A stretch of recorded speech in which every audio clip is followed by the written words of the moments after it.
Olá, meu nome é Ian e eu vou apresentar o filme Memórias de um Assassino. É um filme sul-coreano de 2003 do diretor Bong Joon-ho. Eu não sei se é assim que se pronuncia, mas enfim, ele é um diretor que, sobretudo agora, ficou bem famoso por causa que o filme dele, Parasita, ganhou o Oscar ano passado. E eu vou fazer uma análise filosófica do filme, me baseando buscando elucidar a forma como ele trata do ceticismo, principalmente, e as consequências desse ceticismo tanto para a vida humana, enfim, e como lidar com ele, por assim dizer. Mas enfim, melhor eu não me apressar. Vamos começar pelo começo. Sim, é bom mencionar que eu escrevi um ensaio sobre esse filme e sobre esse tema também para a disciplina do professor Jonatas, de ceticismo e cinema. Uh, enfim, eu imagino que esse ensaio vai estar disponível para quem tiver interesse. E eu recomendo a leitura, também porque eu escrevo muito melhor do que eu falo. E eu, eu imagino que eu vou conseguir entrar em mais detalhes lá do que aqui. Enfim, as informações imagino que vão estar melhor esquematizadas. Mas, enfim, então o filme ele é uma história de investigação. E sendo assim, ele compartilha algumas particularidades do gênero, mas não todas. E aqui nesse slide eu chamo a atenção também para o fato de que, ah, além de ser um formato clássico do cinema e da literatura, enfim, de várias formas de arte, a investigação ela também é clássica na filosofia. Uh, um dos exemplos, o exemplo que eu cito é o Descartes, que é o escrito mais famoso dele, as meditações podem ser consideradas uma investigação. E não só uma investigação qualquer, mas uma investigação que usa também artifícios, talvez até artísticos, para, enfim, chegar aos seus resultados. Um dos artigos que me influenciou na escrita do ensaio e, enfim, nessa análise do filme é o artigo do professor Paulo Faria, A Encenação, que fala justamente sobre as meditações e como elas têm um aspecto encenado.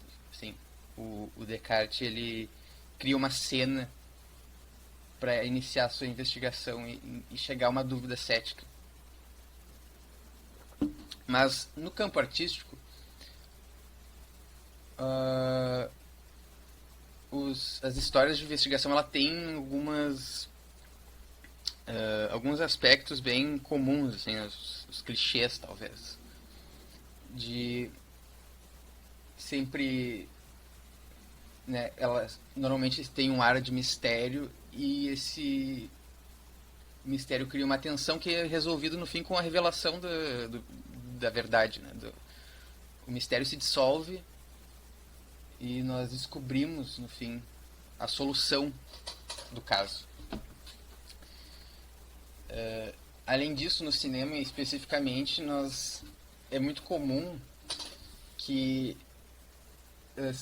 o espectador seja colocado, entre aspas, na pele do investigador ou dos investigadores.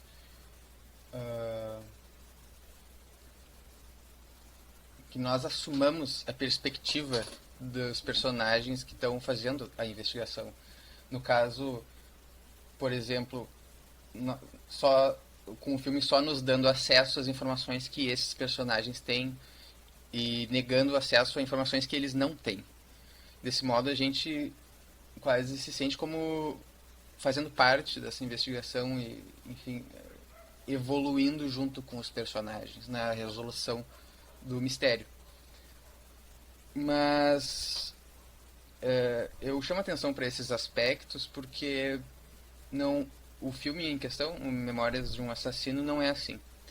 Ele, tanto na questão formal das perspectivas, ele não nos oferece só a perspectiva dos investigadores, mas ele também nos oferece uma grande variedade de perspectivas.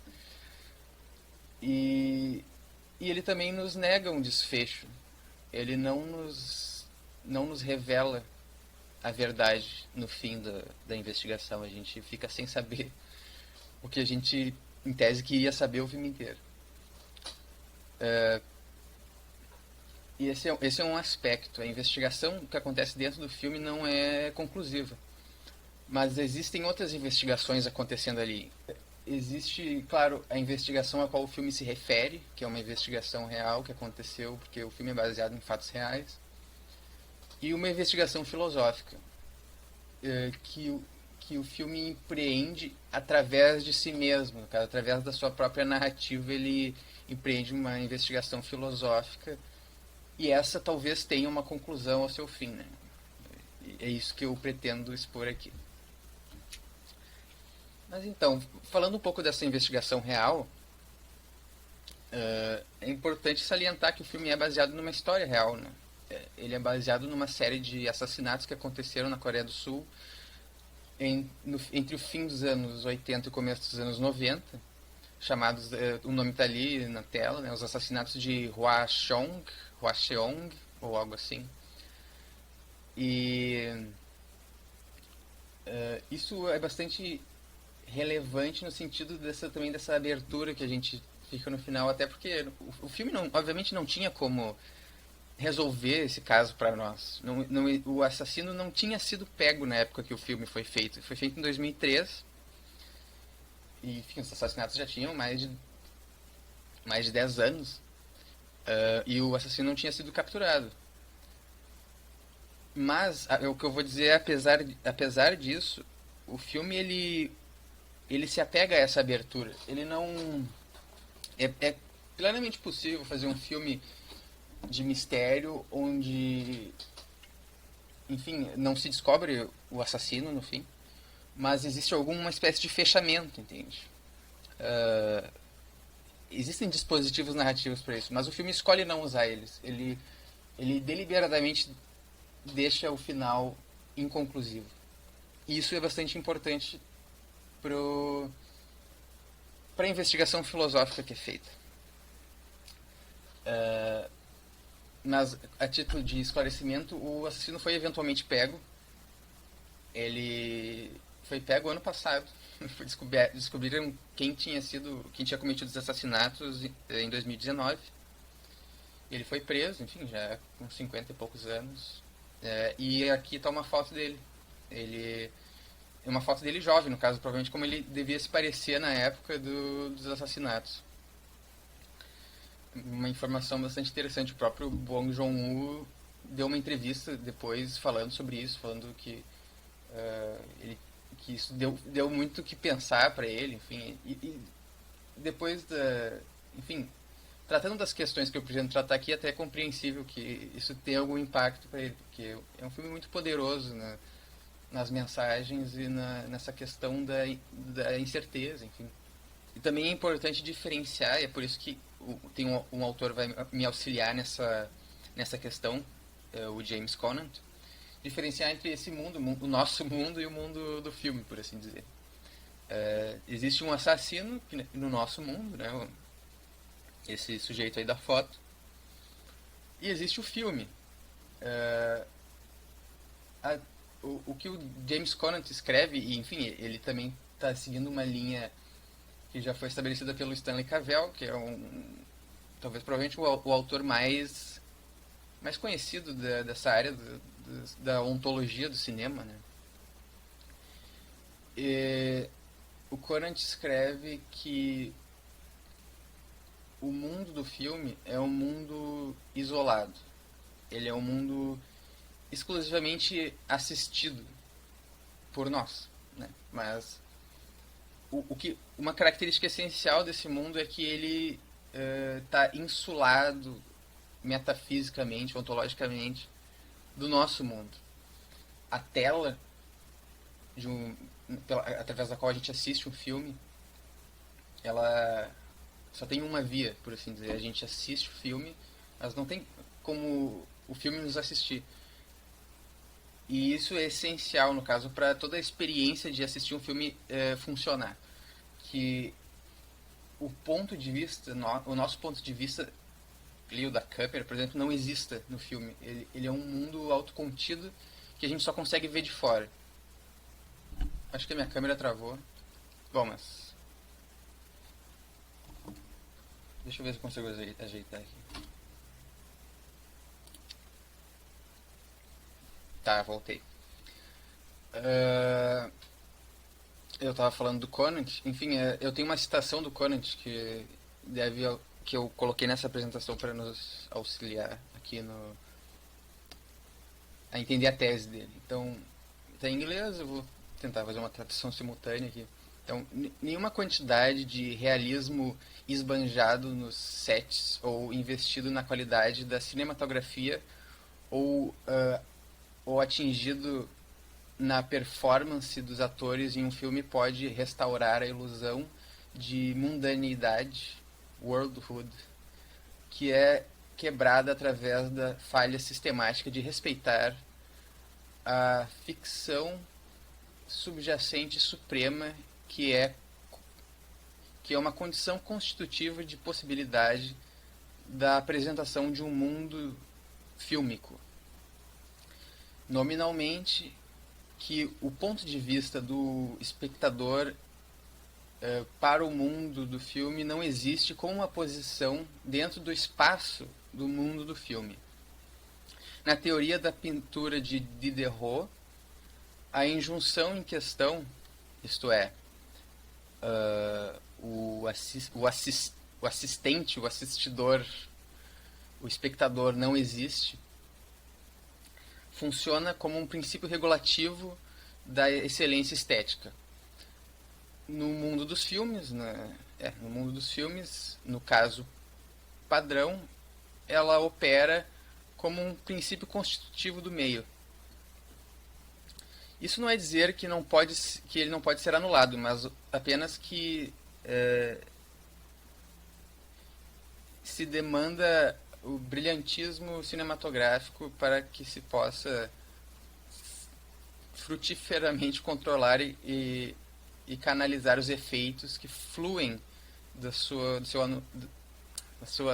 seu anulamento.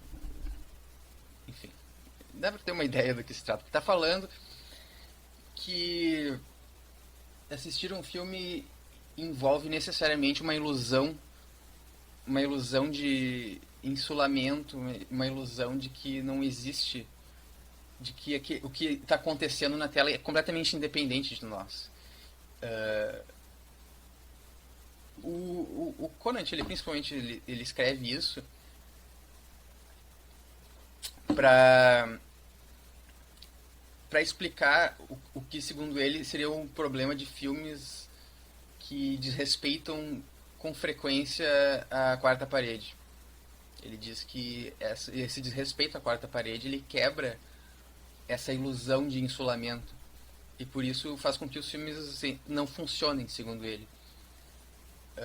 Eu trouxe isso também para ilustrar essa ideia do mundo do filme, né, um mundo independente de nós, dos espectadores, mas também porque esse filme, né, quem assistiu o filme sabe que ele faz justamente isso, ele brinca com essas barreiras. Mas o que eu vou defender é que ele não faz isso de uma maneira pouco proveitosa. Eu acho que ele justamente é a exceção que ele menciona aqui, que ele consegue usar isso de forma cinematográfica com sucesso. O que denota o brilhantismo cinematográfico, no caso do Bong. Enfim. E essa é uma das investigações do filme, né? A investigação real. Não é uma investigação propriamente do filme, é uma investigação real da nossa realidade, que só se encerrou muito depois do filme ser lançado. E, como eu disse, existe a investigação dos personagens, a investigação fictícia, que existe só no mundo do filme ali. Porque ele é um filme baseado em fatos reais, mas ele é um filme ficcional, né? Os personagens não existem. Enfim, ele é altamente ficcionalizado.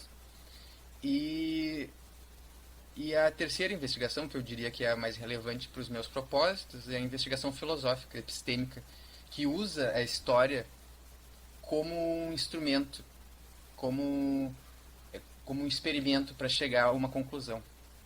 Mas isso eu vou falar mais depois. No momento vamos falar mais sobre o que o filme, o que a história em si representa.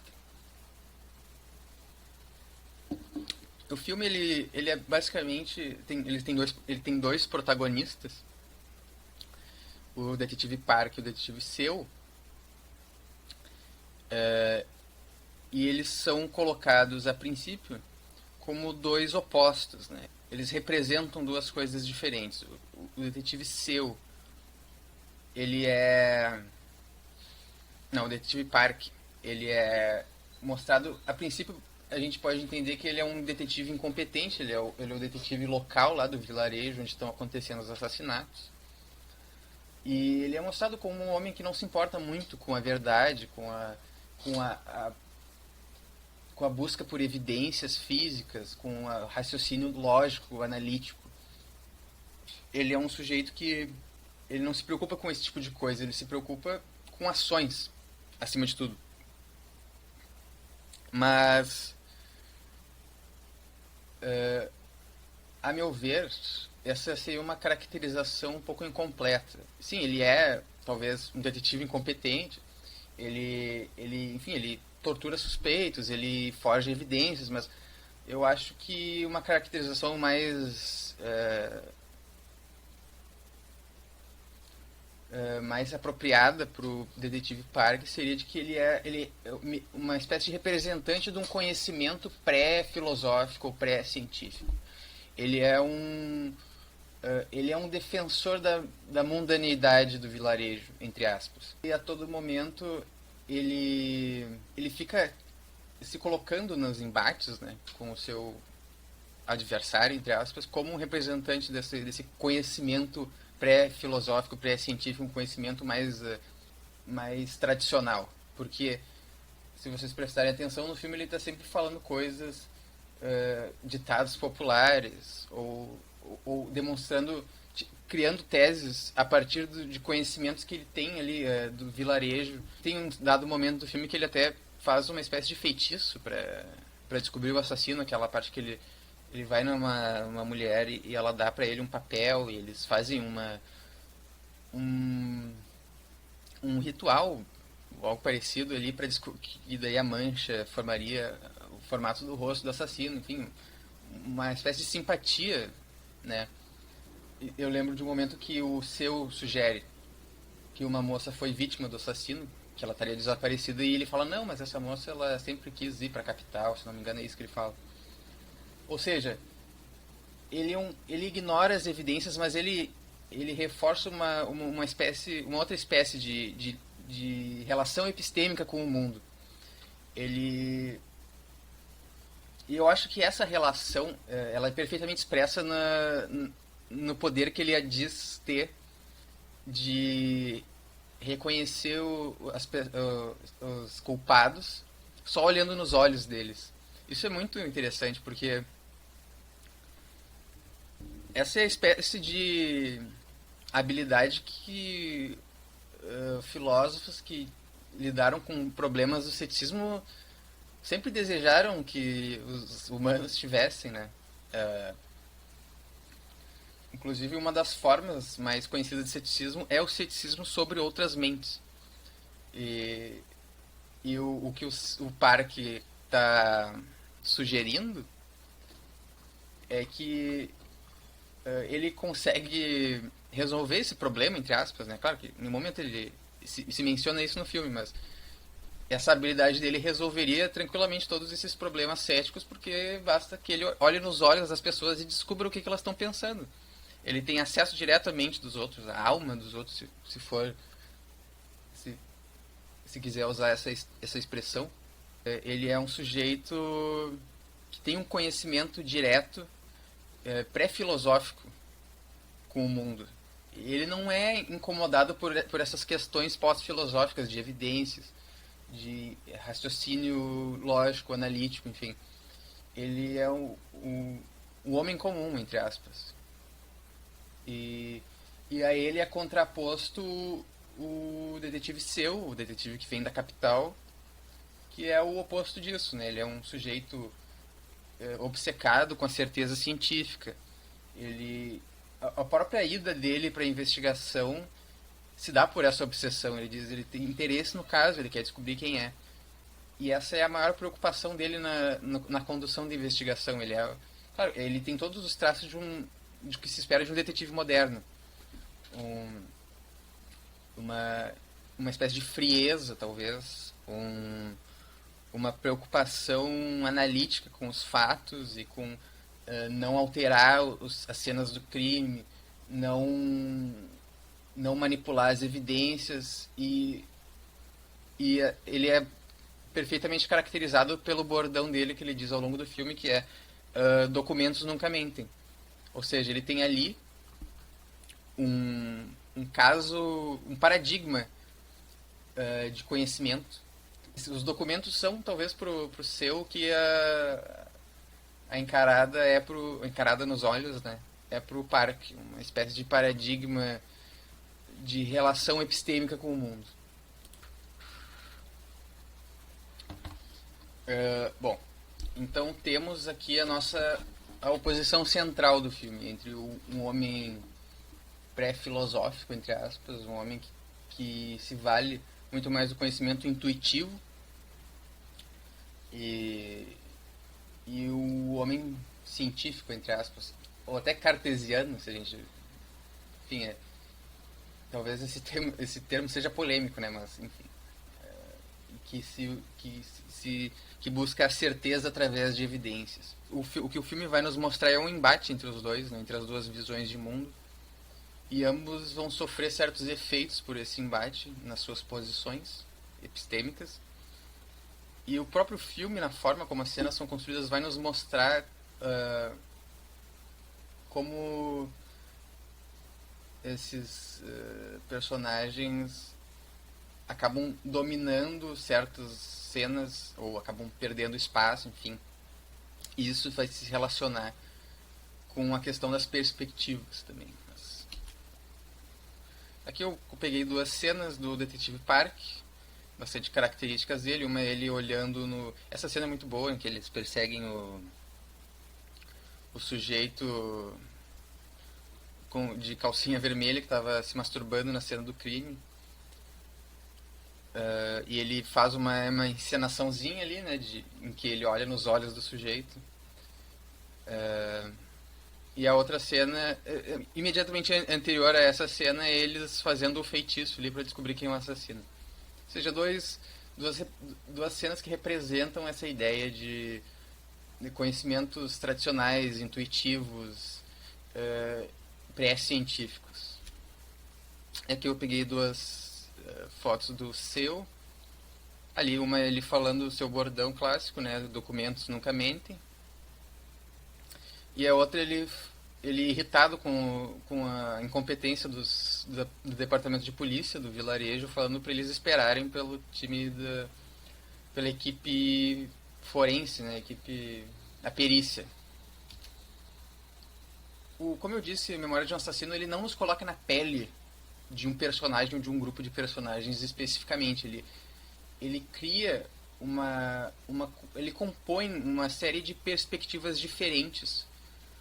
E isso cria o que eu chamo no ensaio de desalinhamento epistêmico, ou seja, a gente tem os personagens principais, que são esses dois, mas a gente não se limita às perspectivas deles. A gente vê o mundo do filme sob a perspectiva de outros personagens também, inclusive, e depois eu vou mencionar isso, a perspectiva do próprio assassino. Mas também de outros policiais, de alguns suspeitos também. O filme ele nos oferece quase como uma colcha de retalhos, de perspectivas, E existem coisas que os detetives sabem e não nos contam, a gente acaba sabendo só muito depois. E ao mesmo tempo que existem coisas que o filme mostra pra nós e que eles nunca ficam sabendo.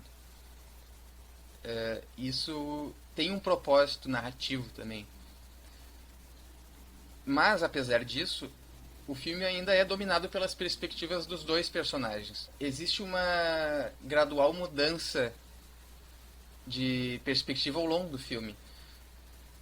Da perspectiva do detetive Park, no começo, para a perspectiva do detetive Seu, no final.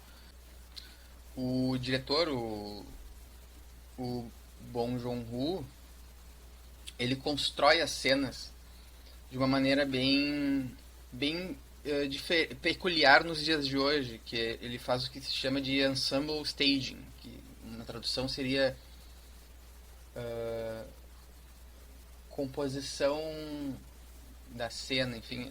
Não sei se essa é a melhor tradução, mas agora não me recordo. Mas o que ele faz é basicamente, e se vocês olharem o filme, vocês provavelmente vão perceber isso, a maioria das cenas é montada de forma a colocar todos os personagens que estão nela no mesmo frame e eles apenas interagindo entre si.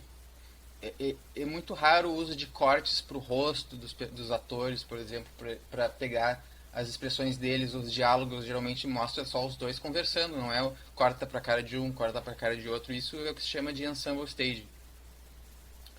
E o Bong, ele com muita habilidade, ele faz também disso uma forma de mostrar quem é que está em destaque na cena, quem é que está dominando a cena. E, e, e se a gente prestar atenção, quem domina a cena muda ao longo do filme. No começo do filme, a gente tem o Detetive Park. E a gente pode entender que é a visão de mundo dele dominando a narrativa. A gente vê ele interrogando suspeitos, manipulando evidências, inventando, enfim, fazendo os tais feitiços, olhando nos olhos do suspeito e tal. Ele está seguindo a perspectiva epistêmica dele. A relação epistêmica dele domina a narrativa. Assim, eles estão seguindo o plano dele, entre aspas, por assim dizer. Mas ao longo do filme existe uma transição do protagonismo do Detetive Park para o protagonismo do Detetive Seu, e isso também se reflete na construção das cenas. Eu tenho algumas aqui nos próximos slides, por exemplo. No frame da esquerda, que é um frame do começo do filme, eles estão interrogando o suspeito, acho que o nome é Kwang-oh. O Detetive Park, ele tá e o colega dele, enfim, o Capanga, sei lá, que é o primeiro parceiro dele do vilarejo, eles estão em primeiro plano interrogando o suspeito, e a gente vê o detetive Seu desfocado no fundo da cena, olhando documentos, né? Documentos que ninguém se preocupa em olhar. Ele está ali se ocupando das evidências enquanto os outros dois estão ali torturando suspeitos, enfim, forçando confissões. Aí no frame da direita a gente vê o contrário, a gente vê o detetive Seu tomando a dianteira da investigação. Ele ali é o mais próximo da luz e o rosto dele está em evidência, enquanto os outros eles estão um pouco mais apagados. E isso simboliza também a ascensão dele ao protagonismo do filme, e a visão dele passa a dominar, e a investigação segue os rumos que ele decide. Aqui tem mais algumas... peraí, tenho que falar de outra coisa primeiro. Essa transição... Existe esse embate entre duas visões de mundo, né? Entre o homem pré-filosófico e o homem pós-filosófico. Vamos usar essas expressões, assim, imagino que elas talvez são potencialmente problemáticas, né? Mas eu uso elas por falta de algo melhor. Mas enfim, cada detetive representa uma relação epistêmica com o mundo, e existe um embate entre eles, mas ao longo do filme se percebe também que esse embate acaba causando efeitos nos dois detetives, e eles acabam se abrindo a visão de mundo do outro. E tem bons exemplos disso ao longo do filme. Inclusive a própria cena, essa cena em que o Park olha nos olhos do sujeito na mina, ela é bem interessante porque ela representa um pouco essa transição.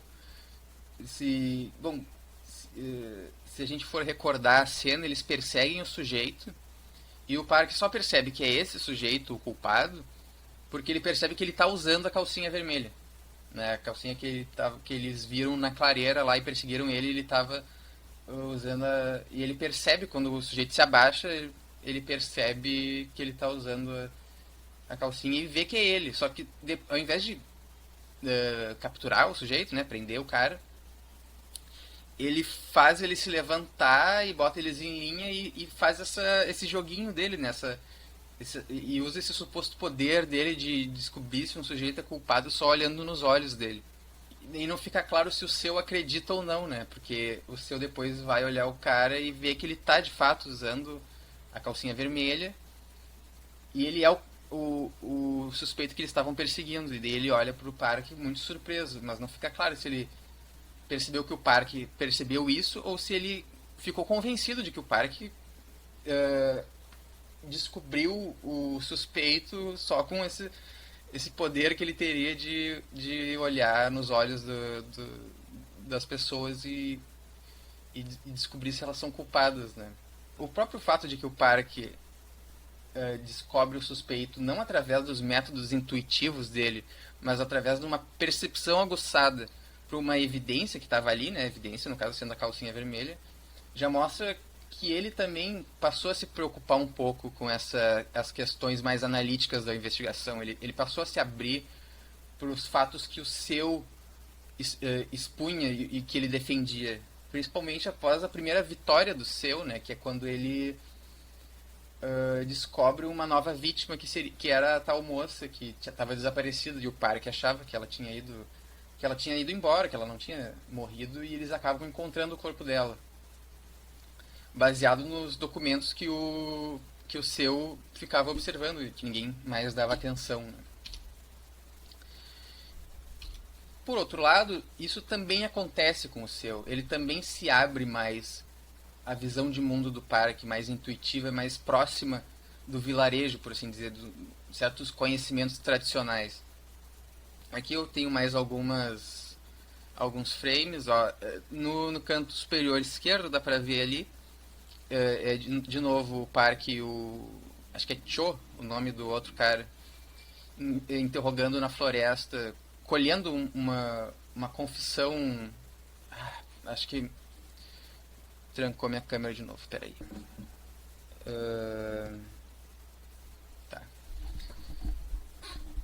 Bom, a gente tem ali na primeira imagem eles colhendo uma confissão falsa, né? Uma confissão forçada do suspeito, que é o menino ali. A gente tem mais um outro frame, mais alguns frames do detetive seu em evidência. A propósito, esses são ótimos exemplos do tal do ensemble staging, né? Que é colocar vários atores juntos e eles interagindo e usando as posições deles, os movimentos dele, as formas, né, na tela para construir a cena. Enfim, o Bong faz isso de uma maneira muito magistral. Então, mas antes eu estava falando de como o seu também se abriu a essa visão de mundo intuitiva do Park. E o grande exemplo do filme é justamente quando ele vai atrás da mulher da casinha, né? Eu não sei como se colocou na tradução em português, mas em inglês é outhouse, né? Outhouse é aquele banheiro rural, por assim dizer. E ele vai no banheiro da escola porque existe uma lenda de um sujeito que mora no banheiro e sai de noite, enfim, é uma lenda que ele ouve muitas vezes. E ele vai investigar. Uma coisa que, inclusive, em algum momento fala que é uma perda de tempo, né? Mas justamente por ele ir atrás dessa lenda, né? De uma espécie de folclore local, ele acaba descobrindo a única vítima do assassino que sobreviveu. E acaba descobrindo que uma informação que acaba sendo importante para a construção da certeza dele, que é que o assassino tem as mãos delicadas, né? Ou seja, ele se abre um pouco a- ao conhecimento mundano, ao folclore, e isso acaba trazendo resultado para ele. Então a gente vê que ambos os detetives acabam se abrindo um pouco à perspectiva do outro. E existem outros exemplos disso aqui. Aqui eu trouxe mais alguns. Aqui tem a primeira imagem, é ele indo na casa da mulher. Ela mora nesse lugar elevado, inclusive que tem uma visão privilegiada dos campos de arroz onde os assassinatos são cometidos. Aí depois tem ali o sujeito se abaixando com a calcinha vermelha, que é quando o Park percebe que ele é o suspeito. Ali tem o seu, bem no final do filme, quando aparece a última vítima, ele cobrindo uma parte do corpo dela, e isso se contra...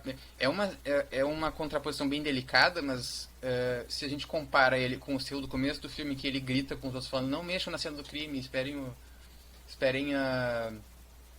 os peritos. Aqui não, ele reconhece a menina que morreu, né, que ele conheceu na escola, e ao reconhecer ela, ele faz esse gesto de cuidado, de cobrir uma parte do corpo dela que estava exposta. O que demonstra também essa mudança dele do detetive analítico frio, entre aspas, para um sujeito mais próximo das pessoas do vilarejo e que se abriu a essa mundanidade e passou a perceber a investigação não só como uma perseguição para saciar o desejo dele de encontrar respostas e certezas, mas para proteger as pessoas que ele se afeiçoou ali. E a última imagem é o exemplo cômico, né? Do detetive Park, mais uma tentativa dele de seguir esse caminho analítico. Ele cria essa tese de que o. Claro, isso é feito também para alívio cômico no filme, né? Que é uma teoria assim, sem pé nem cabeça, de que o assassino teria os pelos pubianos depilados. Daí ele vai para uma sauna, dá aquela clássica manjada nos frequentadores ali, para ver qual deles que era depilado, enfim. Mas isso também a gente pode entender que demonstra uma certa analiticidade por parte dele, né? Ele tá tendo, obviamente não é o forte dele fazer esse tipo de dedução, porque, enfim, acaba virando uma cena cômica e não progride a investigação. Aí eu esqueci de falar do frame ali do seu segurando a foto do suspeito dele. Essa é uma cena em que ele também está interrogando o mesmo menino ali, o Kwang Ho, que é esse menino com o rosto queimado. E assim como o detetive Park no começo do filme, ele também se adotou esse comportamento agressivo com os suspeitos. Ele tá ali, ele enfia a foto na cara, quase falando pro menino, fala, não, mas fala que é esse cara aqui, fala que é esse cara. E ele bate nele, inclusive, se não me engano. Ou seja, ele adota também esse comportamento agressivo do detetive Parker, junto com essa abertura a uma relação intuitiva com o mundo, ele acaba meio que se abrindo a ideia de torcer um pouco a realidade para que se encaixe na tese dele, como o Parker sempre fez, né? E parece ser algo comum pro departamento de polícia, né? Claro, o filme retrata, eu vou tratar disso depois, retrata as torturas que eles faziam, enfim, toda essa questão na Coreia da época. Aparentemente, não, aparentemente não, com certeza eu encerrei o outro vídeo sem querer. Eu queria falar mais um pouquinho antes de encerrar. A primeira parte, eu tinha pensado em fazer duas partes, agora vão ser três. Então me perdoem, eu também percebi que no, em algum momento do vídeo começou um certo ruído, não sei porquê.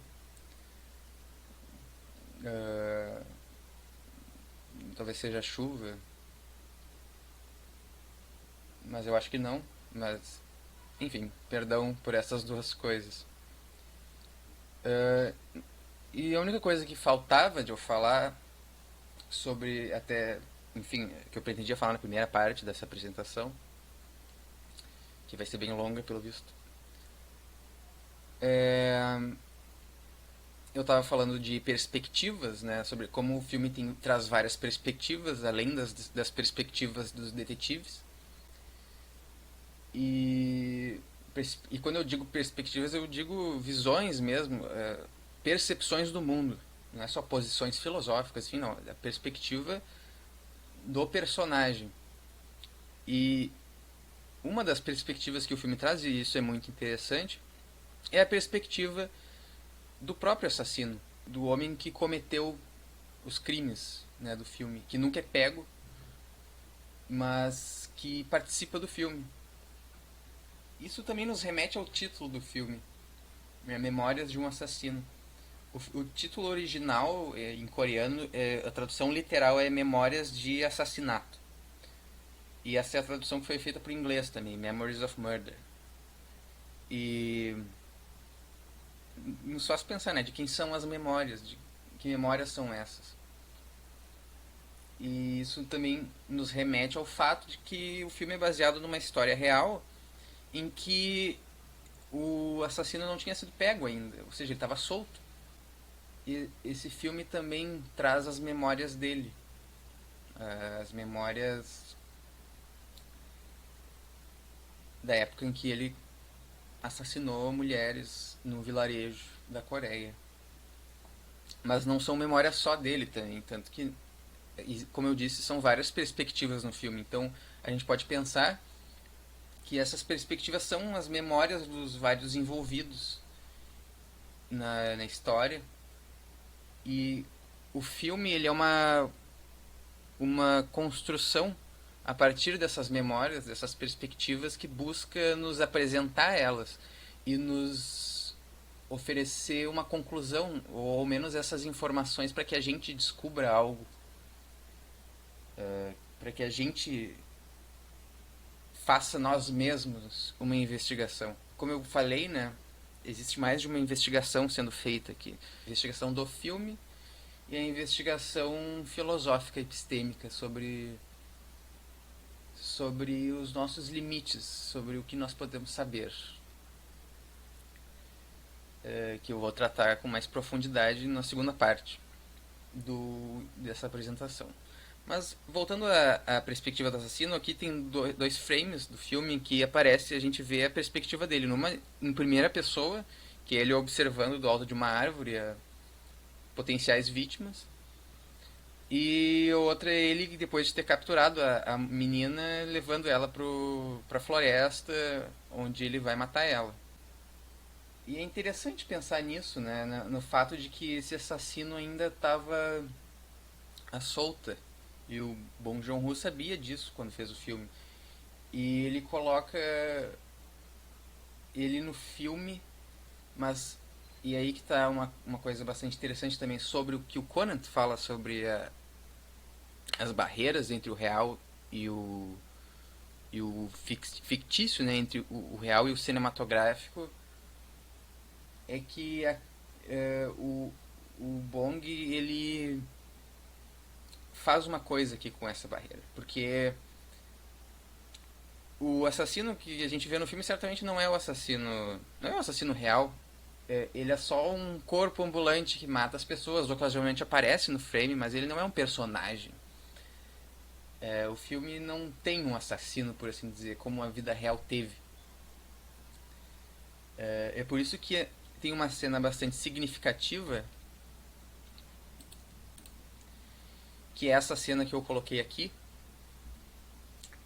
em que no ponto climático do filme, os dois detetives eles encurralam um suspeito, né, que eles creem que é o assassino, mas que no fim, como eu disse, não chega à conclusão de que era ele, né? E confrontado com esse fato de que eles não sabem se é ele, o detetive Park ele segura o sujeito e olha nos olhos dele, como ele sempre faz, mas nesse momento a câmera é colocada nesse frame que a gente está vendo aí, que é com o detetive Park olhando diretamente para a câmera, olhando nos nossos olhos, na verdade, olhando para os espectadores. E nesse momento, essa é uma das teses que eu tenho, ele também está olhando para o assassino. Se vocês pensarem que o assassino na época do filme estava solto, o próprio assassino podia ser um dos espectadores do filme, né? Esse olhar do Park é um olhar para o assassino real também, não o assassino do filme.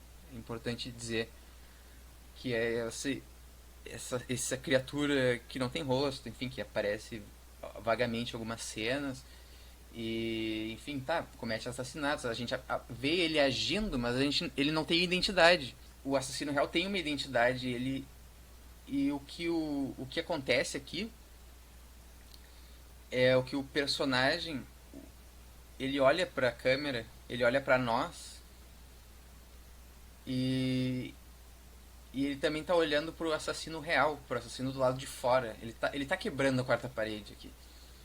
Ele tá encarando a pessoa que cometeu esses crimes na realidade, no nosso mundo. O, enfim, o que o Bong Joon-ho tá fazendo aqui é ele mesmo se comunicando através do filme que ele fez diretamente com o sujeito que cometeu os crimes que ele está retratando. Através desse personagem, né, do detetive Park. Ele olha pra câmera e, enfim, é um olhar cheio de significado. A gente é colocado nessa cena na perspectiva do assassino como espectador do filme. Claro que essa cena pode ter outros significados, mas esse é um que está presente. É o assassino é encarado através da tela. E ele recebe uma mensagem. E esse é um filme também, como eu disse, sobre as memórias desse assassino. E ele é encarado pelo detetive com esses fatos. O que se relaciona com o que eu coloquei do Conant, né? Que ele fala que esse é o tipo de coisa que destrói o mundo do filme, destrói a mundanidade, destrói a verossimilhança. Mas isso aqui é usado de uma forma. Isso é usado como técnica, que ele é usado como propositalmente para criar esse efeito. E funciona. Porque tem uma mensagem por trás disso. Esse não é o único caso de quebra da quarta parede nesse filme. Na última cena a gente tem uma também bem mais marcante, bem mais clara também, porque aqui ele tá a câmera foca nele dessa maneira, mas ele tá também olhando pro suspeito que ele tá segurando, né? E esse é outro significado que cabe nessa cena, a comunicação dele com o próprio suspeito. Além do fato de ele estar olhando pro assassino, do fato de ele estar olhando nos nossos olhos, né? Porque, enfim, o assassino, ele tá entre nós, né? Ele ele, como eu disse, ele podia ser um dos espectadores do filme. E ele olha nos olhos da plateia buscando esse assassino. E isso acontece também de uma forma um pouco diferente na última cena do filme, onde isso também tem outros significados. Então, retornando à apresentação, eu terminei a última parte falando sobre a perspectiva do assassino e eu vou iniciar agora falando sobre a que essas perspectivas servem também, além de...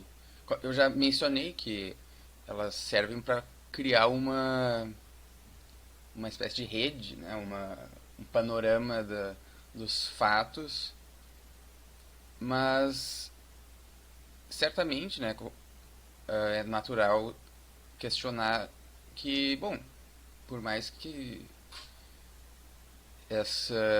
esse panorama seja composto de várias perspectivas, essas ainda são perspectivas fictícias, né? O filme é de ficção e é impossível que isso auxilie de alguma forma a investigação real que estava em aberto na época, né? Não, é impossível que vendo o filme a gente possa tirar alguma conclusão válida sobre os fatos da realidade. E eu mencionei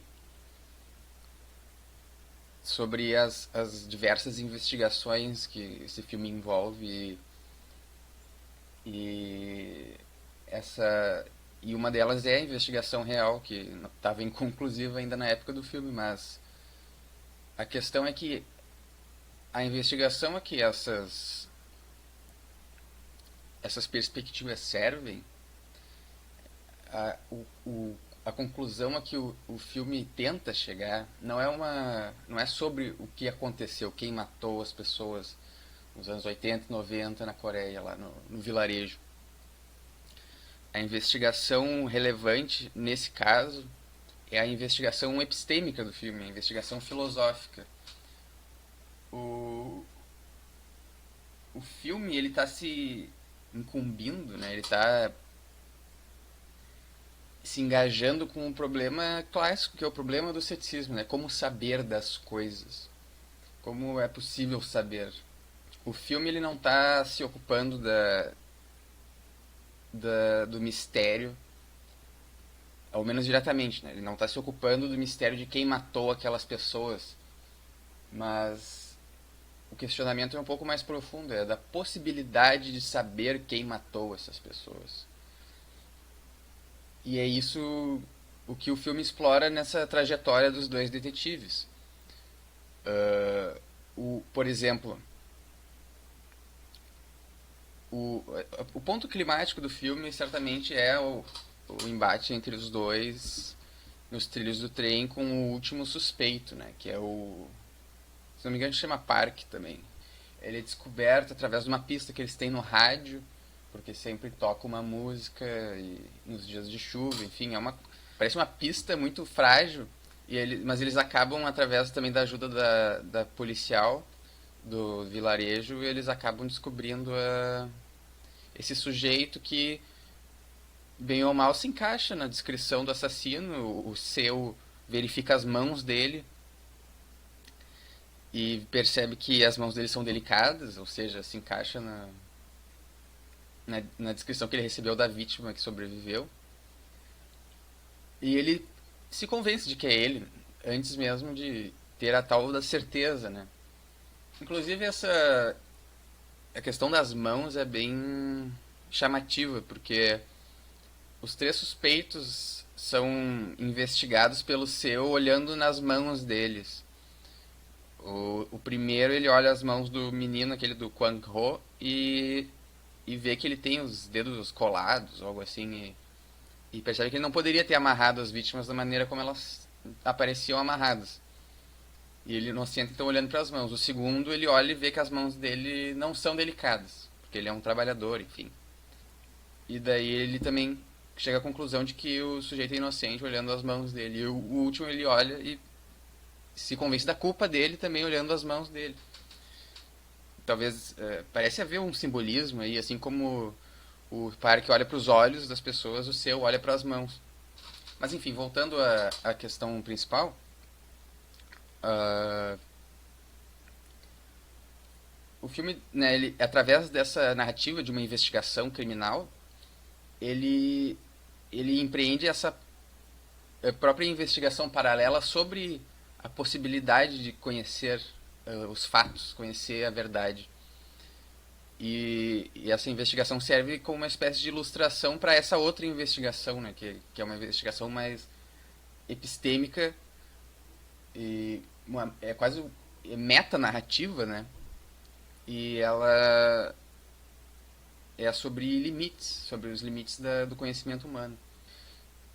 Como que se chega a esse momento que eu coloquei ali no slide, né? Que é o confronto deles com o suspeito e com as próprias pretensões deles de saber a verdade, né? De saber o, de resolver o mistério dos assassinatos. Bom, ambos seguem aquele trajeto que eu já delineei na parte anterior, o seu buscando as evidências físicas e o Park buscando descobrir coisas através mais da intuição dele, mas ao mesmo tempo acontece uma interação, né, entre os dois, em que eles acabam adquirindo características um do outro, se abrindo a essas outras formas de relação com o mundo. Eles acham esse suspeito e eles mandam uma amostra do sêmen que eles encontraram numa cena do crime para os Estados Unidos, junto com o DNA desse suspeito, para determinar, né, se ele, se ele era de fato o culpado.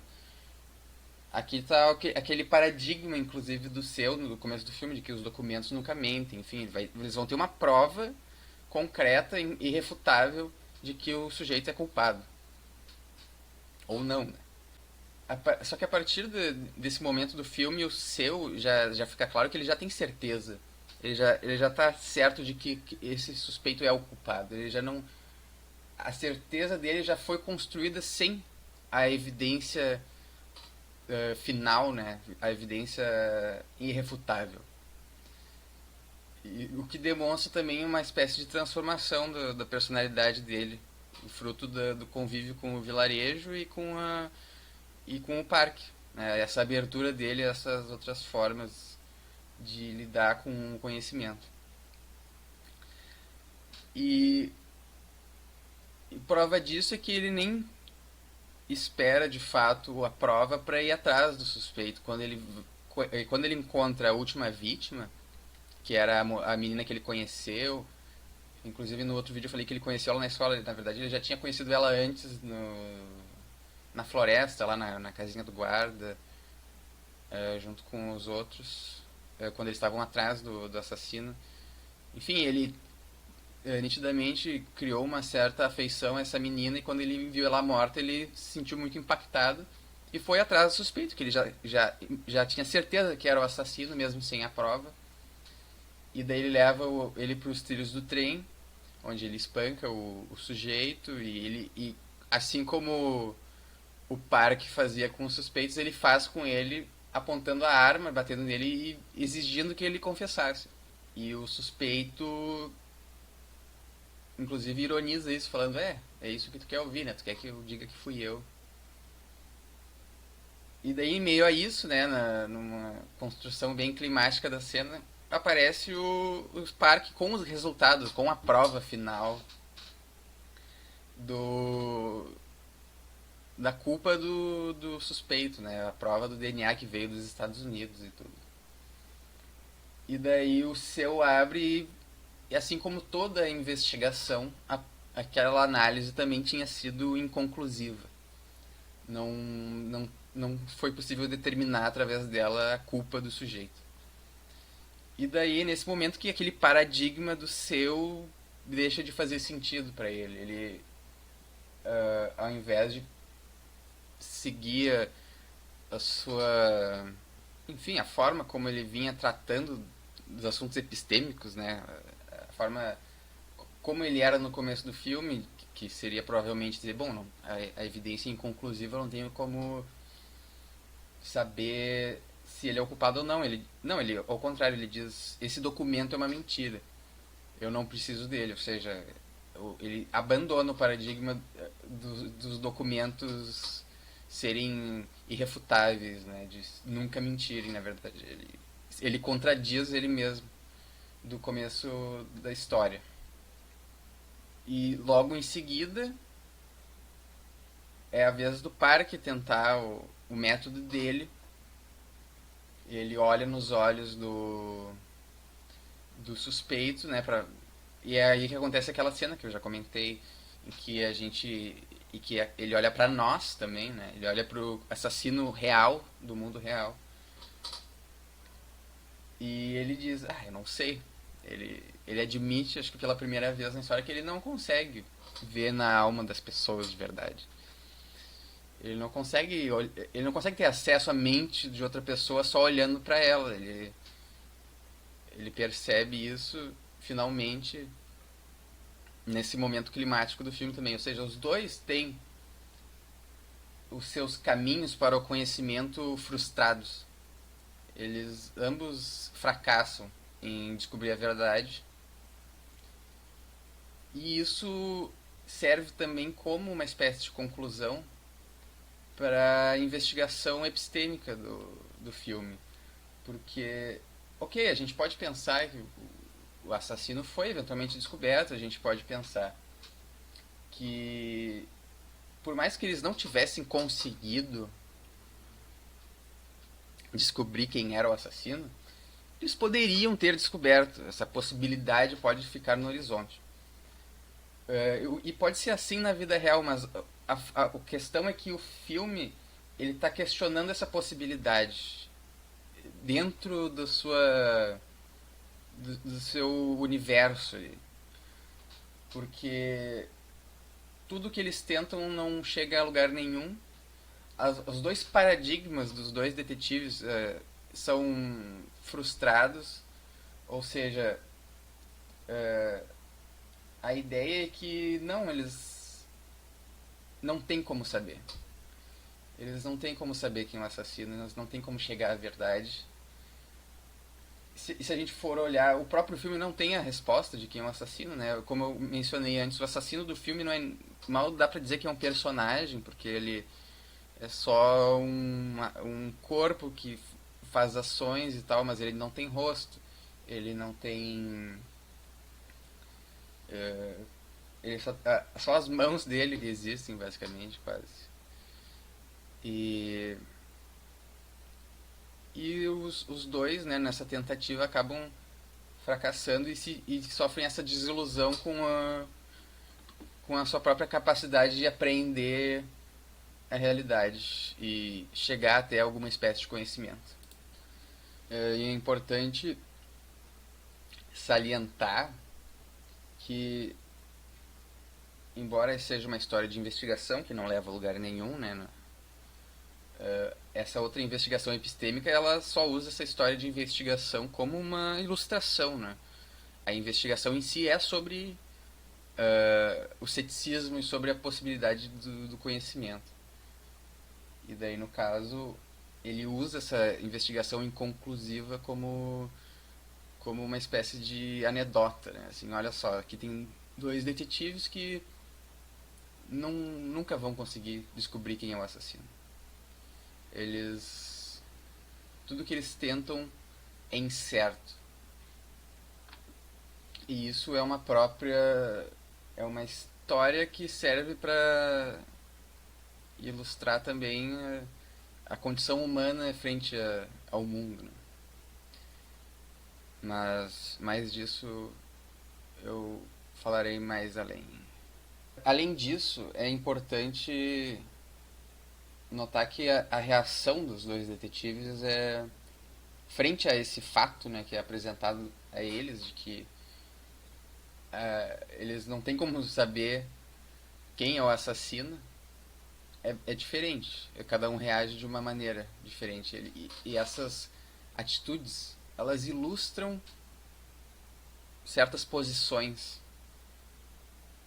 E eu acho que com isso também o filme ele está tentando nos dar uma espécie de lição, talvez. Ou apontar uma resposta na falta de uma resposta, por assim dizer.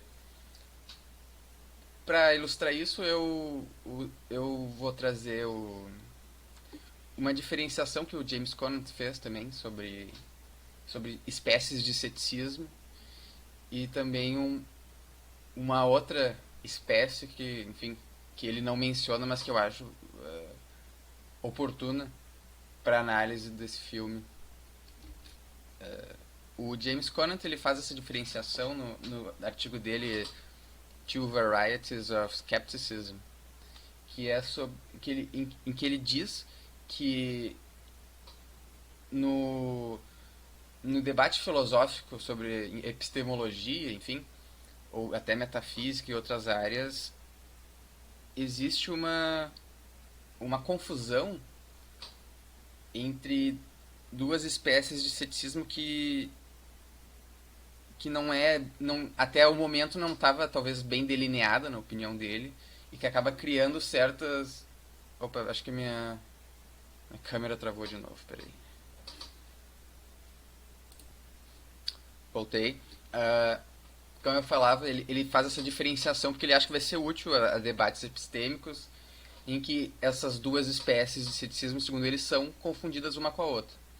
Ele chama essas duas espécies de ceticismos cartesiano e kantiano. E ele mesmo admite que essa é uma nomenclatura polêmica, porque, enfim, nem Descartes nem Kant eram céticos para início de conversa, né? Então, vamos falar nesse ceticismo, talvez já compre briga com algum dos sectos aí, mas ele acha útil dizer isso porque ambos os filósofos delineiam as bases dessas posições céticas que geralmente são consideradas no debate sobre epistemologia, enfim, sobre os limites do conhecimento e como geralmente o que os filósofos tentam fazer é justamente refutar esse ceticismo. Só que a questão é que o ceticismo que eles tentam refutar, ele não é sempre o mesmo. Às vezes ele tem características diferentes e existe todo um campo dialético em torno dessas posições céticas que ele delineia aqui. Mas enfim, sobre a nomenclatura, ela não tem a pretensão de ser uma atribuição perfeita às posições desses filósofos. Essas posições são posições fictícias. Isso é admitido também. E uma posição que dê para se atribuir a uma dessas nomenclaturas também não precisa ter todas as características que ele lista, mas existem certos pilares básicos dessas posições céticas que ele descreve, e eu considero essa diferenciação bastante útil para entender alguns aspectos desse filme.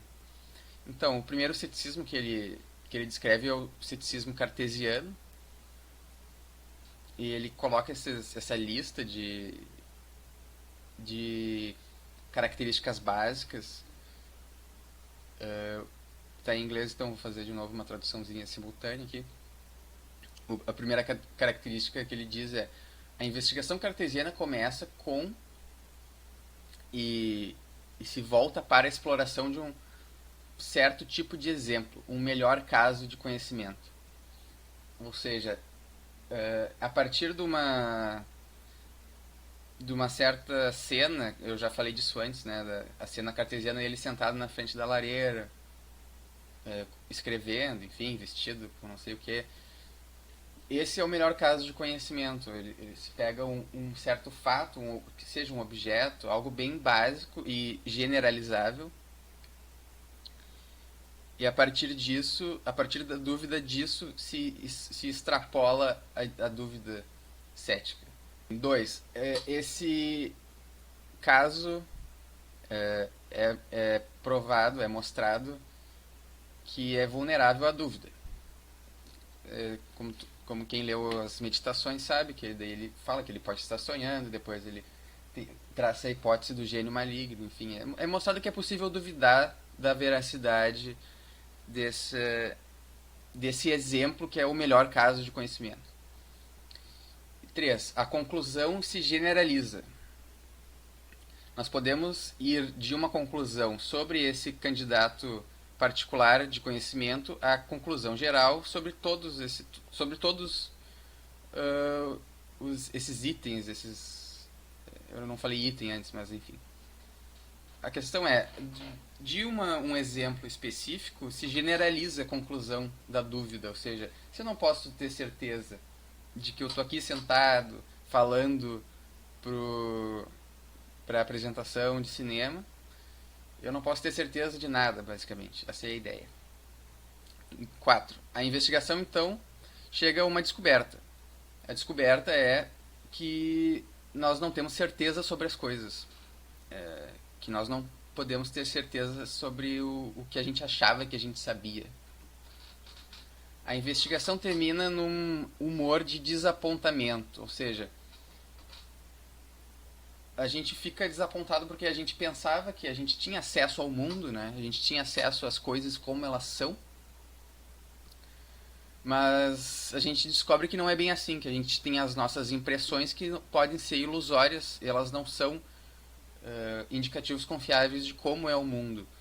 Então a gente fica desapontado com a nossa própria limitação em chegar às coisas, chegar à realidade.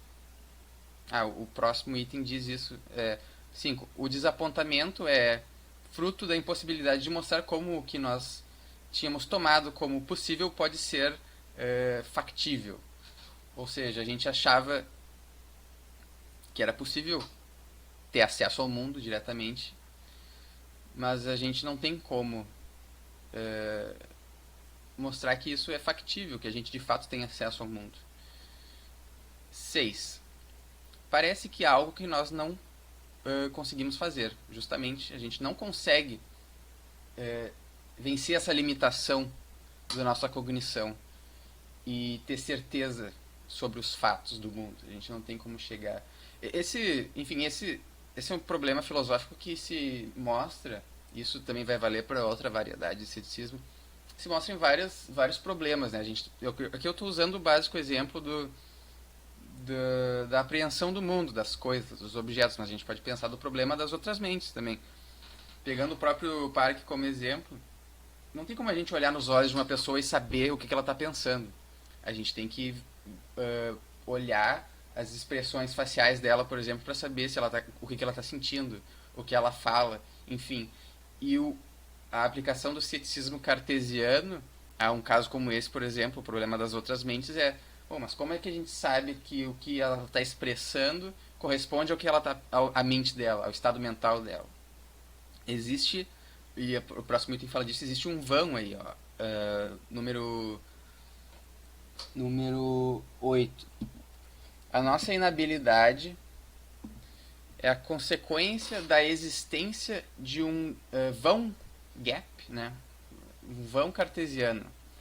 Um vão que nós parecemos incapazes de abarcar, de atravessar. Pode ser uma distância também, é uma distância entre as nossas impressões, as coisas que a gente tem acesso e as coisas elas mesmas. Ou seja a mente de outra pessoa, seja a realidade objetiva. Na filosofia da linguagem também, a distância entre os signos, os sons e tudo mais, e ao significado. E 9. A descoberta cética não pode ser convertida em prática. Ela é praticamente instável. Mas nós somos forçados a viver como se nós pudéssemos atravessar o vão em questão. Ou seja, isso não vai... Eu não tenho como viver pensando isso. Assim, eu não tenho como viver pensando que o mundo não é real. Eu tenho que tomar ele como real para poder viver. É uma dúvida, essa dúvida cética cartesiana, ela habita só o campo da teoria, porque é impossível eu ter uma vida prática sem eu pensar que de fato tem coisas ao meu redor, que as pessoas elas expressam seus sentimentos, que as palavras têm um significado, senão é impossível viver. É impossível, a gente tem que tomar isso como certo mesmo que não seja possível ter certeza sobre essas coisas. Ao longo da... Bom, aí depois disso o Descartes ele vai ir atrás de uma certeza, que é o cogito, enfim, que é penso, logo existo. Mas o ceticismo, entre aspas, esquematizado por ele, ele é esse. Chega uma dúvida radical sobre todas as coisas com base na impossibilidade de ter certeza. E chamei o seu de cartesiano ao longo do ensaio porque ele demonstra várias dessas características. Ele tem o melhor caso de conhecimento, que é os documentos, né? É um paradigma dele, que é o grande exemplo: documentos nunca mentem. E ao fim do filme é mostrado que esse caso ele é vulnerável à dúvida. Ele, ele tem um documento inconclusivo e que contradiz a intuição dele. E ele resolve rejeitar esse paradigma, ou seja, ele segue um caminho meio que parecido, assim, claro, não em certas partes, com esse ceticismo cartesiano de ter um melhor caso de conhecimento que é mostrado a dúvida, e essa dúvida generaliza. Ele, a atitude dele depois de descobrir que o documento é inconclusivo é de desespero. Ele parece que perdeu algo. Ele talvez até da própria sanidade dele. Vou falar mais disso depois. O próxima espécie de ceticismo que o Conant delineia é o ceticismo kantiano. Esse aqui pode ser até mais polêmico do que o cartesiano, porque o Kant nunca... Não se associa o Kant ao ceticismo, né? Mas... bom, eu vou listar as características. A primeira, é constitutivo do tipo de investigação ao conhecimento que é... Ah, sim. Essa investigação é caracterizada por uma espécie de indiferença ao tipo de objeto que toma como exemplo. Ou seja, ao contrário do outro ceticismo, não tem um melhor caso de conhecimento. O ceticismo kantiano, ele questiona a própria experiência que a gente tem. Enquanto o ceticismo cartesiano toma como certo que nós temos uma experiência e essa experiência talvez não corresponda às coisas como elas são, o que o ceticismo kantiano faz é se voltar para a própria experiência e questionar ela e pensar, bom, mas como que é possível que uma experiência aconteça dessa maneira, assim, o que explica essa unicidade da experiência, o que é um pouco mais difícil de compreender do que o ceticismo cartesiano.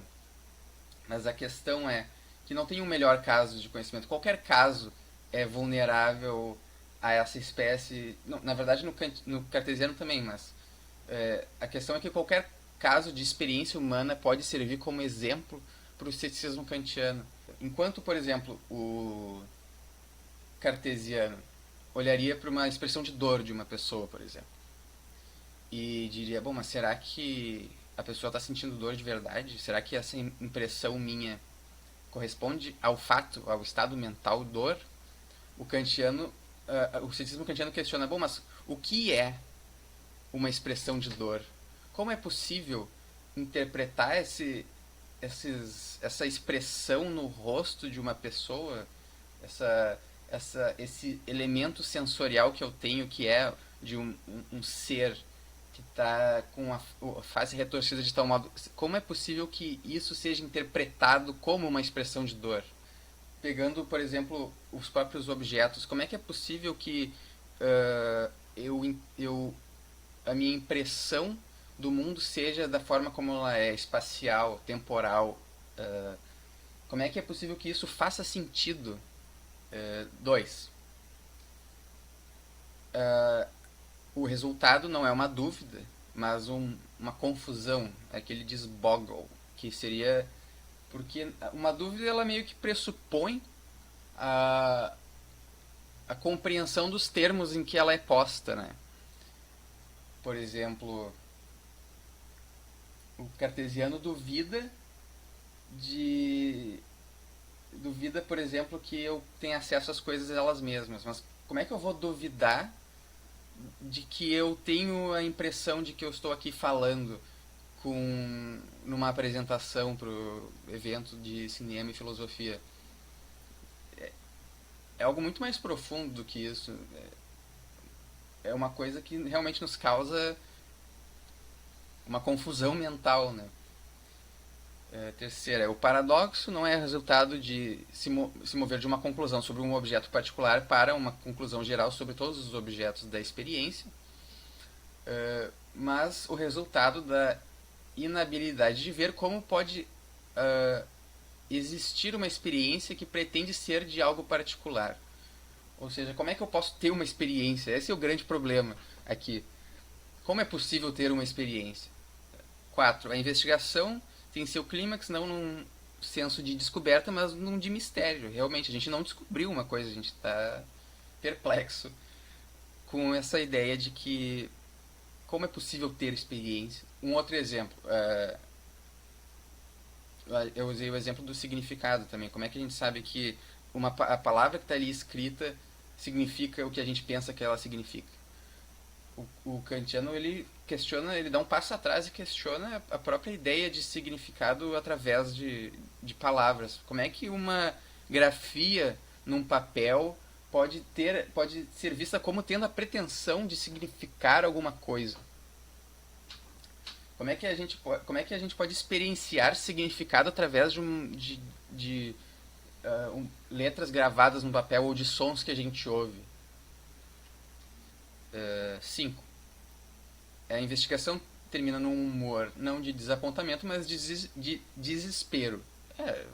Porque é desesperador questionar a própria experiência. Né? 6. O desespero ele surge não da impossibilidade de mostrar como o que nós tomamos como possível seja factível, mas pela impossibilidade de mostrar o que nós tomamos como factível seja possível. Ou seja, o que nós tomávamos como factível? A nossa experiência. Mas agora a gente se questiona se como a nossa experiência é possível. Próximo. Não parece mais como se houvesse uma coisa que nós não podemos fazer. Agora aparenta que não há nada que nós possamos fazer onde antes pensávamos que haveria algo. E aqui ele menciona nem sonhar. Os próprios sonhos parecem que não são possíveis, porque eles são uma espécie de experiência. E a própria experiência deixa de fazer sentido quando a gente questiona a possibilidade dela. A aparente desintegração desse algo em um nada é a consequência de um vão kantiano. Esse vão kantiano, diferente do vão cartesiano, que é entre as nossas impressões, e o mundo é um vão entre as nossas... talvez dê para dizer entre as nossas impressões e as interpretações que a gente faz das nossas impressões. Por exemplo, qual é um vão entre uma grafia, riscos no papel e palavras escritas. Um vão entre um volume de matéria orgânica e a nossa interpretação disso que é um ser humano. Enfim, um vão entre carne retorcida de uma certa maneira e uma expressão de dor. Enfim, é meio difícil pensar em exemplos, mas é basicamente isso. Esse vão é entre o que a gente, entre uma espécie de expressão objetiva do mundo e a maneira como a gente toma essas expressões. E por último, a conjectura cética kantiana não é só praticamente instável, mas teoricamente instável enquanto suposição. Ou seja, não é nem que nem o caso do ceticismo cartesiano, em que a gente pode viver uma vida prática ignorando essa dúvida teórica. Não, mas essa dúvida, que não é uma dúvida, o caso do ceticismo kantiano ele é instável teoricamente também, porque as próprias faculdades que a gente usa para chegar a esse ceticismo são as próprias faculdades que são colocadas em questão aqui. Ou seja, a gente fica meio sem chão, né? Pensando nesse tipo de questão, porque como é que a gente vai viver a vida tendo em mente esse tipo de questionamento? Se a gente fosse levar ele a sério, a gente não conseguiria pensar, a gente não conseguiria observar o mundo, enfim, mas a gente faz isso. E ao mesmo tempo, a gente... São justamente essas faculdades que chegam a essa questão. Elas questionam elas mesmas, por assim dizer. É mais difícil ver no filme a manifestação dessa espécie de ceticismo. Mas há diferenciações como essas duas que dá para fazer uma analogia, por exemplo, essa ideia de que do assassino real e do assassino que existe ali dentro, no caso, né, daquele universo cinematográfico. Porque na vida real a gente tem ao menos na época do filme, existia uma possível resposta ao nosso desconhecimento. A gente não conhecia o assassino, mas a ideia de que era possível saber quem ele era estava ali, a gente só não sabia. Como Descartes olhando para o mundo real e pensando, bom, dá para conceber a possibilidade de chegar ao mundo real e atravessar esse vão que existe entre as nossas impressões de mundo real. Agora, o caso do filme, ele é muito diferente, ele é mais parecido com esse ceticismo kantiano. A própria ideia de saber quem é o assassino é colocada em questão pela narrativa. Né? Por último, eu trouxe um último ceticismo que não está na diferenciação do Conant, mas que eu acho que vai ser bastante útil também.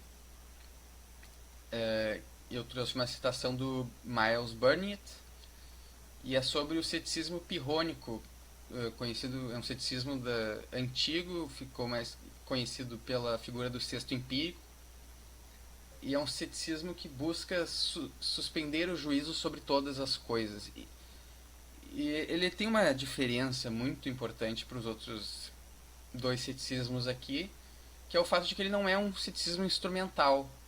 Ele não é um ceticismo que busca, que é só uma ferramenta para chegar a uma conclusão, ou ele não é só um adversário imaginário que os filósofos usam como escada para chegar a uma certeza melhor, assim, uma certeza mais elevada sobre a realidade. O ceticismo pirrônico, ele é um fim. O cético pirrônico, ele é um cético de verdade, por assim dizer.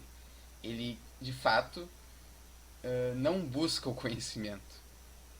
Eu vou ler a citação. A grande recomendação do pirronismo é o ceticismo pirrônico, é que a suspensão do juízo sobre todas as questões a respeito do que é verdade e o que é falso resulta na tranquilidade. A ansiedade é fruto ou da certeza ou da incerteza. Qualquer uma das duas possui crenças firmes,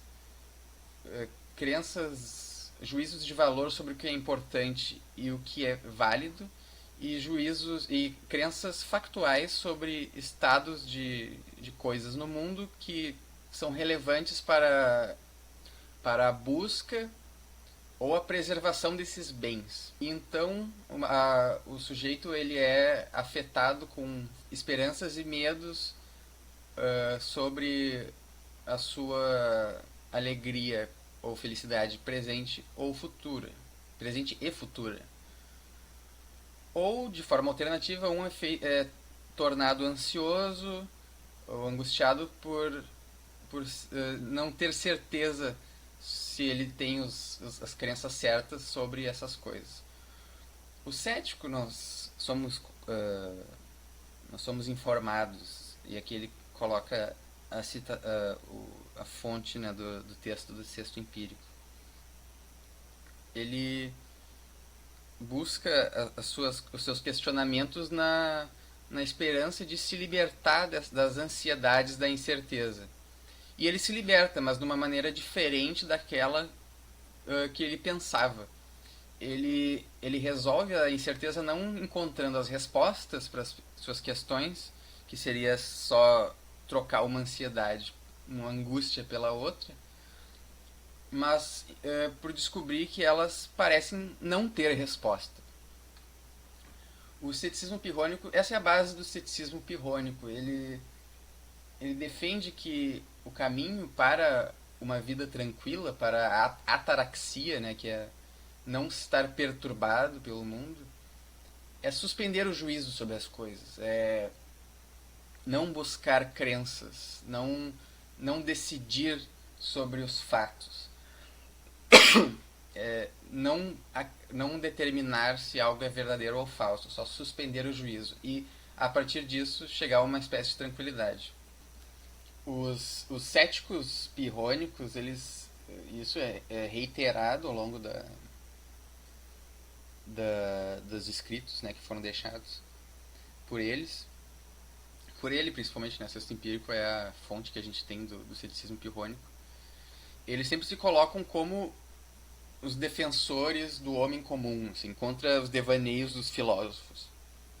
Eles dizem que os filósofos eles tentam chegar à verdade, o que é impossível, e, e essa fonte de ansiedade para o homem, né, a incerteza e sobre os fatos. A questão é que para eles o mundo é anômalo, não tem como saber as coisas porque sempre vão ter razões contra e a favor qualquer tentativa de conhecimento. Então, eles dizem que o certo, né, o ideal é fugir desse tipo de problema suspendendo o juízo, o que os filósofos não fazem e, enfim, acabam desvirtuando as pessoas com seus devaneios, por assim dizer. E eles dizem que eles são os filósofos das pessoas comuns, assim, que não se importam, não se ocupam desse tipo de questão irrespondível, né? E isso vai ser, eu considero isso muito relevante para a gente entender as duas atitudes que o filme nos apresenta nessa cena do clímax, né? Porque eles reagem de uma maneira muito diferente. O seu, ele claramente fica fora de si, inclusive tenta matar o suspeito depois de ver que o documento é inconclusivo. E enquanto isso, o Park, ele parece aceitar essa incerteza. Ele parece aceitar que ele não sabe e nem vai saber quem foi o assassino. Isso se vê pelas expressões, pelo fato de que ele impede o seu de matar o sujeito. E essa parece ser uma mensagem que o filme coloca, como se colocando assim como os pirrônicos do lado do homem comum, do conhecimento mundano, por assim dizer. Que não é bem um conhecimento, né? A gente fala conhecimento por analogia, mas não é um conjunto articulado de crenças e hipóteses e proposições. Ele é uma coisa muito mais básica. E a mensagem do filme parece justamente abraçar essa incerteza. E aqui a gente tem dois exemplos, né? Esse frame icônico dos dois olhando para o túnel escuro, né? O túnel que dá para pensar como uma metáfora desse abismo que existe entre as nossas impressões, entre as nossas pretensões de conhecer a realidade e a realidade em si, que é inacessível, né? Os fatos incontestáveis. Essa cena coloca como o Park como o vitorioso moral desse embate entre os dois, porque ele consegue aceitar a própria incapacidade de conhecer enquanto o seu não consegue. E essa defesa do homem comum feita pelos pirrônicos parece se refletir justamente no Park, porque ele sempre é caracterizado no filme como um sujeito que não se preocupa com essas obsessões pela certeza, pelo conhecimento, enfim, ele parece viver de forma independente dessas preocupações, diferente do seu que é o que busca uma verdades analíticas, né? E busca a certeza. Isso também se reflete na última cena. Ela mostra o Park vivendo a vida dele longe dessas preocupações com a verdade, com o assassino, enfim. É uma transição muito radical, inclusive. O que também ilustra esse fato. Ele chegou ao seu limite, né? Ele percebeu que essa era uma busca fútil e foi viver a sua vida. Enquanto isso, ele não aparece mais. É quase como se ele tivesse morrido nessa cena aqui, olhando pro abismo que ele não consegue atravessar. E a última cena, a última cena também tem esse momento. O Park ele revisita o início do filme, né, que é os campos de arroz. Ele encontra uma menina que fala para ele que viu um homem também, e ela diz que o homem era um homem comum, assim, não tinha nenhuma característica específica. E daí o Park ele olha pra nós. Novamente daí uma quebra bem mais evidente da quarta parede. E o que acontece aqui é justamente uma espécie de desfecho para todas essas investigações que estão acompanhando essa narrativa, né? Tanto para a investigação real aqui existe, porque como eu falei antes, o assassino estava solto quando o filme foi feito. E aqui ele pode estar novamente olhando, pode estar olhando para a plateia meio que afirmando sutilmente, né? O assassino ele está entre nós. E ele de fato estava. Mas também a própria a investigação que ele participou no filme permanece inconclusiva, né? E, e um fato que ele já aceitou. E por fim, a investigação epistêmica tem as suas conclusões, né? Ou inconclusões forçadas sobre nós. Ele quebra essa barreira que o Conan fala que existe entre o filme e o espectador, justamente para transpor nesse momento para fora da tela e todos esses problemas que ele encontrou no filme. Essa investigação epistêmica que chegou à conclusão de que não há conclusão, né, de que não tem como chegar na verdade. E ao olhar para nós, ele está transpondo esses problemas para nós, porque eles também nos dizem respeito, né? Nós somos humanos, nós também temos essa finitude na nossa relação com o mundo, e essas conclusões também nos dizem respeito porque a gente também se vê refletido nessa história. Eu mencionei no ensaio que não deve ser incomum uma pessoa assistindo o filme e se sentir também essa ânsia de saber quem é o assassino, essa ânsia de que o sujeito lá, o suspeito final, confesse na chuva. E o Park, quando ele olha pra nós, ele tá basicamente dizendo: tá aí, o que vocês pensam sobre isso? Vocês também são assim? Vocês também estão numa busca pela verdade? Uma busca infrutífera, né? E ele parece estar forçando a gente a pensar sobre isso e ao mesmo tempo passando a mensagem, a grande mensagem do filme, que é a de abraçar essas limitações, de aceitar essa finitude e seguir vivendo, porque esse tipo de problema não deve perturbar as coisas realmente importantes que é viver. No caso, ele constitui uma família, ele trabalha com outras coisas que não tem nada a ver com investigação, ele vira um vendedor. Enfim, ele abandona esse esforço infrutífero e ele parece estar sugerindo que nós abandonemos também. Inclusive que a gente talvez abandone filosofia. Enfim. Eu vou terminar essa apresentação falando um pouco sobre outros aspectos do filme que não são necessariamente relacionados a essa análise, a questão epistêmica, né, mas que são muito relevantes de qualquer forma, porque o filme tem um comentário social e político bastante forte, e também vou comparar ele na questão filosófica com um outro filme ali que provavelmente muitos já reconheceram pela imagem que eu coloquei. O filme, né, ele afirma se passar na época de uma ditadura militar da Coreia do Sul, e eu percebi que na verdade os assassinatos eles seguiram na vida real, né, na história, seguiram após o fim da ditadura militar. E o filme demonstra em vários momentos essa realidade que cerca eles como uma realidade hostil, né?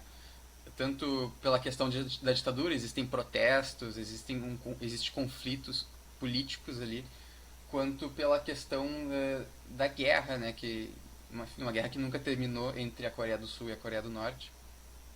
E ele aparece, o perigo de destruição parece muito presente em vários momentos do filme. Essa questão política da ditadura, ela é muito forte na relação dos policiais com os cidadãos, né? Tanto no fato de que eles torturam, quanto no fato de que os cidadãos esperam essa tortura. Eles falam que eles torturam as pessoas, enfim, os jornalistas, enfim, todas essas interações têm como pano de fundo esse conflito. O maior representante desse aspecto do filme é o Cho, né, que é o antigo parceiro do parque, que ele, inclusive, ele tem um simbolismo bem interessante, porque ele costuma pisar nos suspeitos com uma bota militar, e em dado momento do filme, numa briga, ele é golpeado com um pedaço de pau que tem um prego, esse prego perfura a bota, e ele pega tétano e tem que amputar a perna. Ou seja, existe aí um comentário sobre uma espécie de mudança que está acontecendo e um legado maldito, né, da ditadura militar que está aos poucos sendo superado. Nós aqui no Brasil certamente sabemos desses legados, né, que esse tipo de regime deixa suas continuidades, inclusive muitas delas estão sendo esfregadas na nossa cara ultimamente, mas a mensagem do filme é que isso está sendo deixado para trás.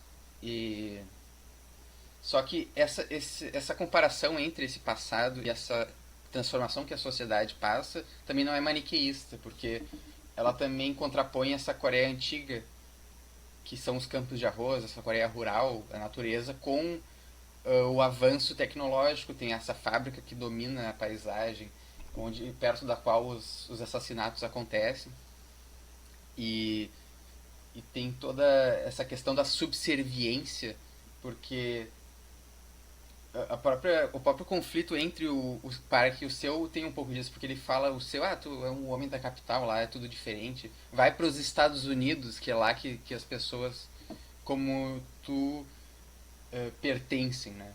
E inclusive o teste de DNA que eles fazem, ele tem que ser mandado para os Estados Unidos. Sendo que na realidade, se não me engano, na história não foi para os Estados Unidos que eles mandaram, eles tiveram que mandar para algum outro país ou para a capital.